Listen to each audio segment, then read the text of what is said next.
नमस्कार, मेरा नाम आलोक है। आप लाइव सिटीज देख रहे हैं। सीनियर जर्नलिस्ट ज्ञानेश्वर इस वक्त हमारे साथ हैं। पता है आज इन्होंने टिकट बांटने शुरू कर दिए हैं, ये बताना शुरू कर दिया है आरजेडी के अंदर किसे किसे टिकट मिल रहा है। ऐसे क्रम में हम बात करेंगे बिहार के महागठबंधन की, फिर एनडीए पर भी आएंगे। जी बिल्कुल। पहले महागठबंधन की बातें करते हैं, जिससे कैसे आपने कहा कि इन लोगों को टिकट मिलना शुरू हो गया है। क्या लगता है आगे जो पार्टियां हैं, अभी तो कांग्रेस की चर्चा होनी है और भी बातें होनी है, तो क्या छोटे दलों को जगह मिलने जा रही है या फिर रणनीतियां जो है वो थोड़ी बदलेंगी पार्टियों की? देखिए आलोक, आपने बिल्कुल सही कहा कि आज लाइव सिटीज ने सबसे पहले बिहार को बताया कि महागठबंधन में शामिल सबसे बड़ी पार्टी या कहें कि महागठबंधन का अगुवा आरजेडी ने अपनी चुनावी तैयारी को अंतिम रूप देना शुरू कर दिया है, बगैर इसका इंतजार किए कि महागठबंधन में शामिल जो दूसरी पार्टियां हैं, कांग्रेस हो, रालोसपा हो या वीआईपी हो, वे क्या करेंगे और क्या नहीं करेंगे। आज हमने आपको बताया, मतलब अपने व्यूअर्स को बताया कि 12 टिकट कैसे फाइनल किए गए हैं, और जो मैंने बताया है वह बिल्कुल सत्य है। 99.99% सत्य है, उन्हें ही टिकट मिलने जा रहा है। अब आपने बात करी कि ये हो कैसे रहा है। यह बात बिल्कुल सच है कि जिस तरीके से तालमेल बैठाने की कोशिश एनडीए में हो रही है, आज आपने देखा कि जेपी नड्डा भाजपा के नेशनल प्रेसिडेंट पटना में थे और उन्होंने बात की जेडीयू के नेशनल प्रेसिडेंट और चीफ मिनिस्टर नीतीश कुमार से। सीटों पर बातचीत हुई, चिराग पासवान पर बातचीत हुई, सभी मुद्दों पर बातचीत हुई। लेकिन ऐसी कोई बातचीत, यह भी सच है कि महागठबंधन में अभी शुरू नहीं हुई है, और इस कारण महागठबंधन में जो दूसरे दल हैं इंक्लूडिंग कांग्रेस, उनके भीतर छटपटाहट है, क्योंकि उन्हें भी पता है कि टिकट बंटवारे का या टिकट के बारे में अंतिम निर्णय लेने का काम आरजेडी ने शुरू कर दिया है। और ऊपर से अभी समय भी कम बच गया, उनके पास समय नहीं रहेगा। नहीं, समय देखिए, आप चले गए जीतन राम मांझी, कोऑर्डिनेशन कमेटी की बात हो रही थी, कोऑर्डिनेशन कमेटी अब तक नहीं बनी। देखिए, लालू यादव कांग्रेस को छोड़कर बहुतों को बहुत भाव देने के मूड में नहीं दिखाई पड़ रहे, यह भी सच है। लेकिन ऐसा भी नहीं है कि वे सब कुछ स्वयं कर रहे हैं या स्वयं लड़ लेंगे। बिहार की जमीनी हकीकत ये नहीं है। बिहार की जमीनी हकीकत को भी अब समझने की जरूरत है। देखिए, इस बात को भी समझने की जरूरत है कि नीतीश कुमार एक बात बार बार कहा करते हैं कि जब भी मैं लालू यादव के खिलाफ यादव उम्मीदवार उतारता हूं, वह चुनाव जीत जाता है और लालू यादव का यादव उम्मीदवार चुनाव हार जाता है। देखिए, 2015 को याद मत कीजिए, 2015 में नीतीश कुमार और लालू यादव दोनों साथ थे। 2010 का स्मरण कीजिए विधानसभा चुनाव का, और 2019 के लोकसभा चुनाव का स्मरण कीजिए। यदि आप देखेंगे, आप क्या हुआ, आप बांका का उदाहरण देख लीजिए। गिरिधारी यादव नीतीश कुमार के उम्मीदवार और जयप्रकाश यादव आरजेडी के उम्मीदवार। रिजल्ट क्या हुआ? गिरिधारी यादव चुनाव जीते और जयप्रकाश यादव चुनाव हार गए। तो ये सारे, मैं जब सीटों के तालमेल की बात हो रही है या उम्मीदवारों के निर्णय की बात हो रही है, तो आरजेडी के भीतर एक भय रहता है कि यदि हमने यहाँ यादव उम्मीदवार नहीं दिया, हमने दूसरे को उम्मीदवार दे दिया और सामने से यादव उम्मीदवार आ गया, तो क्या यादव दूसरी तरफ चले जाएंगे? मतलब कहीं ना कहीं समाज का जो वोट है वो बटेगा ही बटेगा, ये उन्हें शायद पता रहता है। हाँ ठीक है, वो बंटवारे की बात अलग करते हैं, लेकिन वीआईपी, रालोसपा, कांग्रेस में भी छटपटाहट है कि जब हमारे साथ आपकी बातचीत अभी तक शुरू नहीं हुई और आपने टिकट पर अंतिम फैसला अपने दल के भीतर लेना शुरू कर दिया, तो क्या होगा जब आप हमारे साथ बैठेंगे? हमने अपनी तैयारी की है, हमने अपने उम्मीदवार तैयार रखे हैं, और जब हम बात करेंगे तो आप तो कहेंगे कि मैंने तो फला को टिकट दे दिया। क्योंकि उनके जो उम्मीदवार हैं वो दिखने लगे हैं, क्षेत्रों में रोड शो होने लगा है, मालाएं पहनने लगे हैं, लोगों तक जाकर वोट मांगना भी शुरू कर दिया। देखिए आलोक, बिल्कुल स्थिति समझिए। आरजेडी के पास पर्याप्त संख्या में विधायक हैं, उनमें से हो सकता है 5-7 विधायकों का टिकट काटा जाए, लेकिन खैर यह तब भी संख्या बड़ी रहती है जो सिटिंग एमएलएस हैं जिन्हें टिकट मिलने जा रहे हैं। उसके बाद उनके खाते में जो सीट आने वाली है उसके लिए वो उम्मीदवार तलाश करके रखे हैं, और उन्हें पता है कि हम सबसे बड़े दल हैं। लेकिन कांग्रेस क्या करे? कांग्रेस के जितने जीते हुए विधायक हैं उनमें से 2 तो चले गए, पूर्णिमा यादव और सुदर्शन। तो क्या बाकी जो बचे हुए हैं केवल उनका ही टिकट कंफर्म माना जाए? उनके हिस्से में भी सीटें आनी है। कांग्रेस को लालू यादव नहीं छोड़ने जा रहे हैं, और ना कांग्रेस लालू यादव को छोड़ने जा रही है, ऐसा अभी नहीं लगता है। लेकिन कांग्रेस को भी इस बात का पता नहीं है कि हम किन सीटों पर उम्मीदवार उतारेंगे, क्योंकि जो सिटिंग होंगे वो तो खैर नहीं, सिटिंग चलिए, लेकिन सिटिंग के अलावा जो उन्हें सीटें मिलनी है, जितनी भी संख्या में मिलनी है, उन्हें पता ही नहीं है।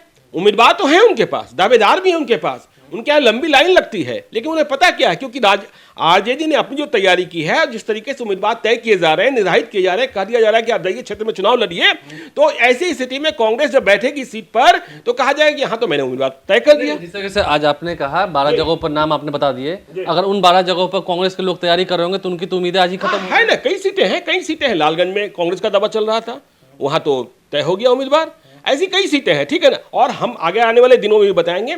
इसी तरीके से बीआईपी और रालोसपा, इनकी तो एक भी सीट नहीं है। बीआईपी नई पार्टी है, रालोसपा के पास कोई भी मौजूदा एक विधायक नहीं, लेकिन यदि इन्हें गठबंधन में रखना है तो इनके खाते कौन सीट जाएगी, यह बात अब तक तय नहीं हुई है। अभी तक तय नहीं है और बातें हो ही नहीं रही। बातें हुई नहीं है। तेजस्वी यादव इधर, संजय यादव बीमार थे, आपने ही आज बताया कि शायद संजय यादव आ गए हैं, उनके जो संजय हैं, तो बात अब आगे शायद जा सकती है। लेकिन अभी जो कंफ्यूजन की स्थिति है, और इसी कंफ्यूजन के बीच में चिराग पासवान, चिराग पर भी हम आते हैं। पहले एक सवाल लेंगे जो इन दिनों पॉलिटिकल कॉरिडोर्स में काफी चर्चा में है, गठबंधन और विपक्ष में काफी चर्चाएं चली हैं, सिंबल्स पर शायद समझौता ना हो, ये बातें भी हो रही हैं। देखिए, क्योंकि सिंबल्स कहा जा रहा है कि 2 ही सिंबल्स रहेंगे, कई जगह पर खबरें पहले भी चल चुकी हैं। लालटेन, देखिए, बड़ी पार्टियां ऐसा चाहती हैं, समझे, चाहती हैं। बड़ी पार्टियां, आप साफ करें कि ये पता है। नहीं, बड़ी पार्टियां ऐसा चाहती हैं, लेकिन जब आप टेबल पर बैठते हैं और ग्राउंड जीरो को समझते हैं, क्या नीतीश कुमार नहीं चाहते थे कि जीतन राम मांझी की पार्टी का मर्जर हो जाए? नहीं हुआ ना। हाँ, ठीक है, आप उन्हें जो सीट दे रहे हैं उनमें से कुछ उम्मीदवार भी दे रहे हैं ताकि वे आगे पार्टी को तोड़ न सकें या लेकर भाग न सके, तो आप अपने उम्मीदवार भी दे रहे हैं, और यदि तोड़ना हो तो आप स्वयं तोड़ लें। तो देखिए, ये बड़ी पार्टियां चाहती हैं, और आप इतने, देखिए, आरजेडी अकेले चाह ले कि हम पूरे बिहार में लड़ लेंगे, ऐसी स्थिति भी नहीं है, ठीक है ना। आप मुसलमान और यादव इसी वोट बैंक को जोड़ते हैं ना। इन दिनों तो A to Z की बात होने लगी, A to Z की बात होने लगी है आलोक, लेकिन A to Z जो आपका आधार वोट है, उसी आधार वोट की बात करते हैं। कल मैं बात कर रहा था, जैसे बीजेपी समझती है कि मेरे पास बैस, नीतीश कुमार समझते हैं मेरे पास अति पिछड़ा, बीजेपी समझती है मेरे पास फॉरवर्ड वोट, तो कॉपीराइट है मेरा, ठीक है ना। तो इस तरीके से, तो ये जब बात होगी ना, आज ये कह देना कि दोनों पार्टियां ही सिर्फ सिंबल पर लड़ेगी, कांग्रेस और आरजेडी, ये बात सही नहीं है। हाँ, कोशिश बड़ी पार्टियां जरूर करती है, लेकिन क्या इसके लिए कोई छोटी पार्टी तैयार होगी? उन्होंने पार्टी बनाई ही क्यों? और इसी सिलसिले में मैं अब चिराग पासवान को ले आता हूं। चिराग पासवान पर हम आ रहे हैं, हम जान रहे हैं कि चिराग पासवान पर आना जरूरी है। आज चिराग पासवान ने भी साफ साफ कह दिया कि जो बीजेपी फैसला लेगी हमें वो मान्य होगा। उसके बाद भी बहुत कुछ हो गया। हाँ, बीजेपी ने भी कहा कि नीतीश कुमार के नेतृत्व में लड़ेंगे, और भी जो बातें हो रही है, चर्चाएं अब है। संदेश किया जा रहा है, चिराग क्या संदेश देना चाह रहे हैं और कब लौट कर आ रहे हैं? देखिए, कहाँ लौट कर आ रहे हैं? बिहार आएंगे ना राजनीति में? हाँ, नहीं, बिहार तो आएंगे ही, लेकिन आज देखिए क्या है, बीजेपी ने स्पष्ट किया है कि चिराग पासवान को रखना जरूरी है। नीतीश कुमार और जेपी नड्डा की बैठक हुई, बीजेपी ने अपना स्टैंड साफ रखा है, लेकिन नीतीश कुमार अभी कितना स्पष्ट है? नीतीश कुमार का उसी स्टैंड पर है, मुझे इतनी सीटें, मतलब जेडीयू को इतनी सीटें और बीजेपी को इतनी सीटें। बीजेपी चाहती है कि एलजेपी साथी रहे और रहेगी भी। नहीं, रहेगी कि नहीं रहेगी इस पर मैं नहीं कह रहा हूं, क्योंकि देखिए, चिराग पासवान ने यह कहा कि, देखिए, भाजपा को तो मैं मानता हूं, चिराग पासवान ने यह भी नहीं कहा कि हाँ मैं नीतीश कुमार के साथ ही चुनाव लड़ने जा रहा हूं। उन्होंने कहा कि भाजपा ने लीडर मान रखा है, ठीक है ना। देखिए, अब चिराग पासवान ने 16 तारीख को अपने एमपीज की बैठक बुलाई, जितने सांसद हैं उनकी बैठक बुलाई, बोर्ड की बैठक संसदीय बोर्ड की नहीं, सांसदों की बैठक बुलाई, और इस बैठक में वे उन मुद्दों को उठा सकते हैं जो मुद्दे संसदीय दल की बैठक में, पार्लियामेंट्री बोर्ड की बैठक में उठे थे। अब उस बैठक में मुद्दे क्या उठे? उस बैठक में यह मुद्दा भी उठा कि बिहार में हमें 143 विधानसभा क्षेत्रों में चुनाव लड़ने की तैयारी करनी चाहिए, नीतीश कुमार की जदयू के खिलाफ भी उम्मीदवार देने चाहिए। जदयू के बयानों पर भी काफी तर्क टिप्पणी की थी। वे इस पर भी चर्चा कर सकते हैं कि बिहार में अफसरशाही जो है वो सरकार चलाती है, ठीक है ना, पॉलिटिकल पार्टीज को महत्व नहीं मिलता है, अफसरशाही जो है अफसरशाही हावी है, तो इसकी चर्चा वे कर सकते हैं। ठीक इसी प्रकार वे चर्चा कर सकते हैं केसी त्यागी के बयान को, कि वे कह रहे हैं कि एलजेपी जो है, जेडीयू कह रहा है कि एलजेपी तो मेरा सहयोगी दल है ही नहीं। तो इन सारी चीजों पर चर्चा हो सकती है। तो महागठबंधन की खींचतान और इधर चिराग पासवान, देखिए मैं इसलिए कर रहा हूं, आप 2 सिंबल की बात कर रहे थे, यदि इस बात पर आरजेडी अड़ी रही तो बात बिगड़ भी सकती है। ये बात नहीं हो सकती है ना कि लालटेन पर ही लड़ना होगा। नहीं, उम्मीदवार आप दे, लालटेन पर लड़ना होगा। नहीं भाई, ये तो लालू यादव की मर्जी हो सकती है ना। ये क्या तेजस्वी यादव की मर्जी हो सकती है ना। ये कोई जरूरी थोड़े है कि उसे उपेंद्र कुशवाहा मान ले, ये कोई जरूरी थोड़े है क्या बोलता है कि मुकेश सहनी मान ले, और क्यों मान ले भाई? हाँ, जीतन राम मांझी को भी तो कहा गया था, कहां माने हुए। तो देखिए, तब यदि चिराग पासवान कहीं से भी निकल गए तो बिहार में तीसरी शक्ति भी खड़ी हो सकती है। देखिए, चिराग पासवान का इंतजार महागठबंधन को भी है, महागठबंधन में शामिल पार्टियों को।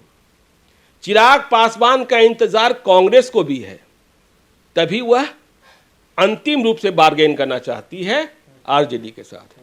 और चिराग पासवान का इंतजार जेडीयू को भी है। देखिए, चिराग पासवान यदि वहां से निकल जाते हैं, और जिस तरीके से आप सिंबल की बात कर रहे हैं, एक प्लेटफॉर्म मिल जाएगा ना, एक तीसरी शक्ति मिल जाएगी ना, हाँ, जो जिसे पूरा बिहार जानता है, जिनकी पार्टी एस्टेब्लिश है, तो फिर क्या होगा? चिराग पास यदि बात नहीं बनेगी तो लोग कहां जाएंगे? फिर तो वही दही का जोरन वाला खेल होगा बिहार में। दही का जोरन मत कहिए, फिर ये जो लड़ाई जो है ना बहुकोणीय हो जाएगा। और चिराग पासवान का उद्देश्य क्या होगा?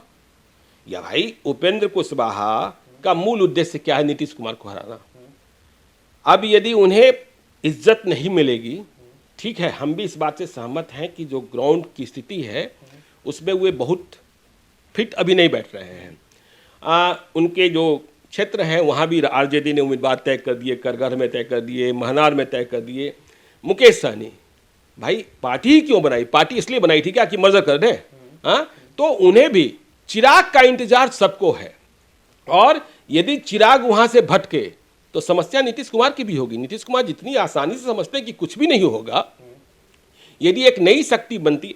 देखिए, मैं बार बार कहता हूं कि बिहार में एमपी बन जाना आसान है, मेंबर ऑफ पार्लियामेंट, यदि पार्टी का सिंबल आपके पास है, लेकिन मुखिया का चुनाव जीतना बहुत ही कठिन है। तो ठीक इसी तरीके से एमएलए का चुनाव है। पप्पू यादव भी पहले से तैयारी कर रहे हैं, कहते पिछड़ा और पिछड़ा। पप्पू यादव और चिराग पासवान तो एक है ही पहले से एक। यदि अलग होते हैं तो, यदि अलग होते हैं तो पप्पू यादव और चिराग पासवान एक है। तो एमएलए का चुनाव जीतना बहुत कठिन होता है। 2015 याद कीजिए, पप्पू यादव ने कितनी सीटों पर चुनाव हरा दिया था आरजेडी को। अभी आप उपचुनाव 13 से 15 सीटें, 13 सीटों पर। और अभी उपचुनाव में याद कीजिए, पप्पू यादव का उम्मीदवार नाथनगर में नहीं होता तो उस उपचुनाव में भी जेडीयू जीत हासिल नहीं कर पाता।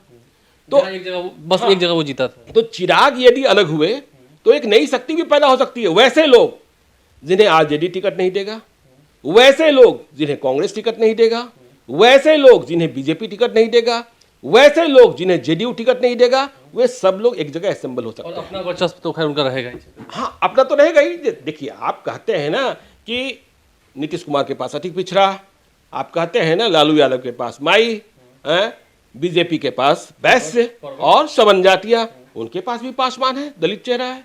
तो मैदान में एक दलित भी होगा मुख्यमंत्री पद का उम्मीदवार। तब सवाल होगा कि रामविलास पासवान क्या करेंगे, कैसे रहेंगे।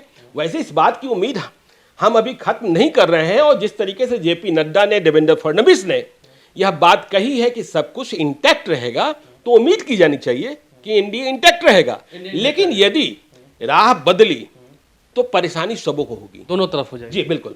देखिए, तो कुल मिलाकर 15 साल इस बार किसकी सरकार आएगी कहना मुश्किल है। लेकिन अगर राहें जुदा हुई पार्टी से, एनडीए से चिराग की, तो समस्याएं दोनों तरफ, महागठबंधन से अन्य दलों की, महागठबंधन क्योंकि जिस तरीके से बातें भी नहीं। हाँ, महागठबंधन से भी यदि राहें जुदा हुई तो परेशानी दो तरफ है। देखिए, दोनों तरफ से अगर राहें जुदा हो गई तो फिर दोनों का ही सरकार में लौटना थोड़ा मुश्किल हो जाएगा। कह नहीं सकते। देखिए, सरकार में तो जो सरकार में क्या है ये आप मत कहिए, तब 3 शक्ति हो जाएगी। और अभी हम पूर्वानुमान नहीं कर रहे हैं कि भाई कौन जीत रहा है, कौन हार रहा है। यदि आज की बात करेंगे तो कोई दूसरी बात होगी, कल की बात करेंगे तो कोई दूसरी बात होगी। तो हर वक्त बदलता हाँ, हवा तो हर वक्त बदलता है। हवा बदल रही है और ऐसे में सरकार किसकी बनेगी फिर आगे देखा जाएगा। सरकार किसकी बनेगी ये तो जनता तय करेगी। जनता तय करेगी। जब हम चुनाव के ग्राउंड जीरो पर चलेंगे तो हम जनता का मूड बताएंगे। लोग से हम सुनवा भी रहे हैं, पब्लिक ओपिनियन लगातार हम दिखा रहे हैं। आप लाइव स्ट्रीम के साथ बने रहे हैं, हमारे चैनल को सब्सक्राइब कर लें। इस विशेष चर्चा में बने रहने के लिए हमारे साथ बहुत बहुत धन्यवाद। और इस चर्चा में जो महत्वपूर्ण बिंदुएं कही गई हैं पार्टीज को लेकर, सिंबल को लेकर और गठबंधन को लेकर, वो ज़रूर चर्चा का विषय है। ध्यान ज़रूर दीजिएगा। बिहार की हवा है, पल पल बदलती है, राजनीति का माहौल गर्माता जा रहा है। धन्यवाद।